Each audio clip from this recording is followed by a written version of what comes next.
दाइ तपाईँले के कलर गर्नुभएको थियो बाबु जन्माउँदाखेरि एकदमै चम्किलो कलर? खास कलर त केही गरेको थिइनँ कि मैले हामी श्रीमान श्रीमती नै अलिकति फेयर भएको भएर चाहिँ छोरा पनि त्यस्तै भएको होला। हाम्रो रेन्स दाइले बढी कलर गरिदिनु भयो, माया चाहिँ बेसी गर्नुभएको होला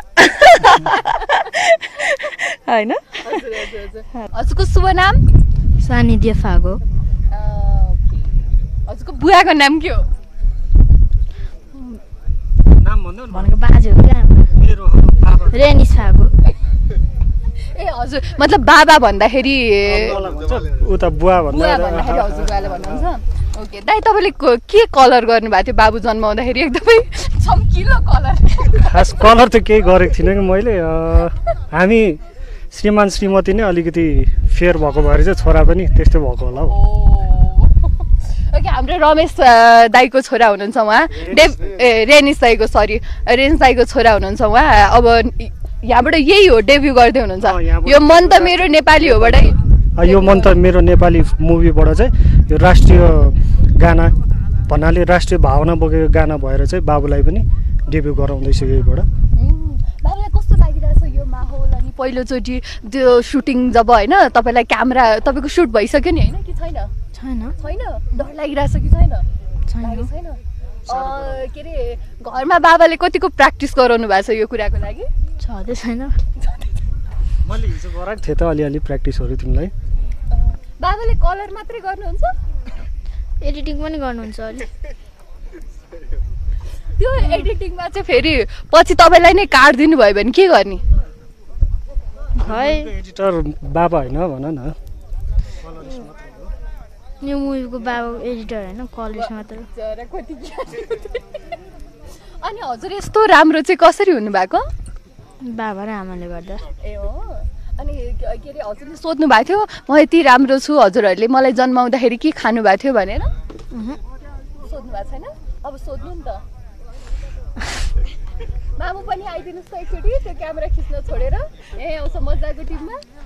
यस्तो नमस्ते म्याम। नमस्ते, thank you so much. Thank you. अब तपाईँहरूको के कति राम्रो हुनुहुन्छ कि बाबु हेर्दाखेरि? के खाएर जन्माउनु भएको थियो म्याम तपाईँले? खाएर भन्दा पनि अब सायद हामी दुईजनाको मायाले गर्दा होला होइन, बच्चा पनि यति राम्रो भएको चाहिँ। अब खानपिन त त्यस्तै हो नर्मल। हाम्रो रेन्स दाइले बढी कलर गरिदिनु भयो, माया चाहिँ बेसी गर्नुभएको होला होइन? हजुर। कस्तो हुनुहुन्छ बाबु अहिले? कतिको इन्ट्रेस्ट देखाउनुहुन्छ यता इन्डस्ट्रीपट्टि, फिल्मपट्टि? अब खासै इन्ट्रेस्टेड त छैन होइन, तर पनि अब कस्तो हुन्छ भन्दा बाबा यही फिल्म इन्डस्ट्रीमै हुनुभएकोले गर्दा अब प्राय घरमा कुरा भइरहेको हुन्छ। त्यो हुँदा चाहिँ अब चाइल्ड आर्टिस्टहरू देखिरहेको हुन्छ अनि उहाँहरूले गर्नुभएको एक्टिङ देख्दा चाहिँ ओहो कहिले कस्तो चाहिँ उसले एक्सप्रेस गर्छ कि म पनि त्यसरी आउन पाए हुन्थ्यो भनेर। अब त्यो एकदम भित्रैबाट भन्दा नि उसलाई बाबाले गरिराख्नु भएको कामलाई चाहिँ त्यो फुट स्टेप त्यही अनुसारले चाहिँ लागौँ भनेर उसलाई अलिअलि इन्ट्रेस्टेड चाहिँ छ। हजुर बाबु हजुर कतिको नेपाली फिल्म हेर्नुहुन्छ? हेर्छु। हेर्नुहुन्छ? मनपर्छ तपाईँलाई नेपाली फिल्म क्षेत्रका मान्छेहरू? कसको बढी हेर्नुहुन्छ तपाईँ?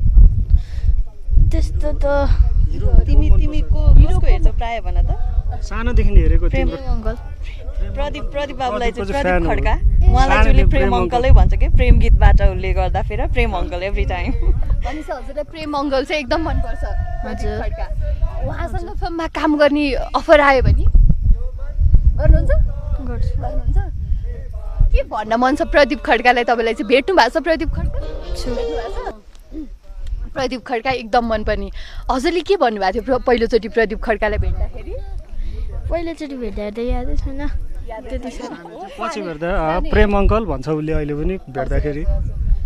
कतिको को कलाकारको चाहिँ बढी घरमा कुरा गर्नुहुन्छ उहाँले? उसले प्राय गर्ने भनेको चाहिँ प्रदीपकै कुरा गरिरहेको हुन्छ अनि उसले भनिरहेको हुन्छ म पनि पछि गएर चाहिँ प्रदीप अङ्कल जस्तै चाहिँ एक्टर बन्छ है बाबा भनेर भनिरहेको हुन्छ उसले। प्रदीप प्रेम अङ्कल जस्तै एक्टर बनियो प्रदीप खड्का जस्तो? हजुर। बन्न मन छ?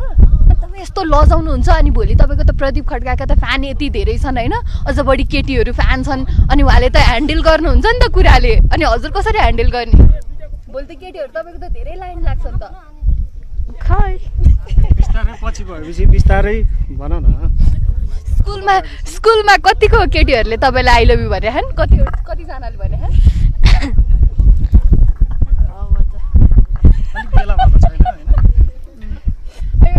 कुरा गर्नुहुन्छ स्कुलको कुराहरू? स्कुलको कुराहरू गर्छ उसले।